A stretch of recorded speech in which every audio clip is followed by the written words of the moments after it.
Temporaryong naundang ang klase sa usa ka tungaan sa Palimbang Sultan Kudarat. Human nasunog ang tulo ka mga classroom niini. Ani ang detalye.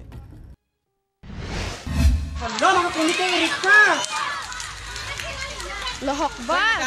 Gilamoy sa kalayo kining pipila ka classroom sa Tagadtal Integrated School sa Barangay Colobe sa Palimbang Sultan Kudarat pasado alauna adlawng Lunes. Lakip niini ang usa ka room nga gihimong stock room sa mga karaang modules ug ubang gamit sama sa musical instrument, bangko, lakip mga gadget sama sa projector, computer, ceiling fan ug TV. Nadamay sab sa sunog ang laing duha ka classrooms sa grade 2 ug 3. Sumala sa usa ka magtutudlo sa maong tunghaan. Pasulod na unta sila sa klase sa hapon, diyang namatikdan sa duha ka estudyante nga nasunog na ang maong mga room. Right after nangyayari yung sunog, nag-declare na po yung school head namin na pauwi na lang yung mga bata para ma-ensure po yung safety nila. Hinoon gilayong napakgang sa kabomberuhan ang sunog, human ang 5 ka minutos. Gibana ba na ang moabot sa 150,000 pesos ang danyo sa sunog. Padayon pang ginaimbestigahan sa kabomberuhan ang tinubdan sa sunog.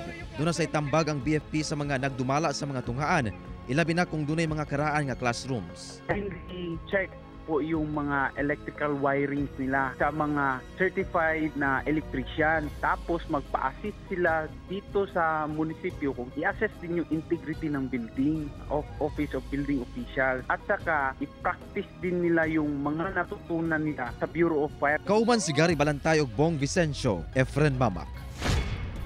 1 Mindanao.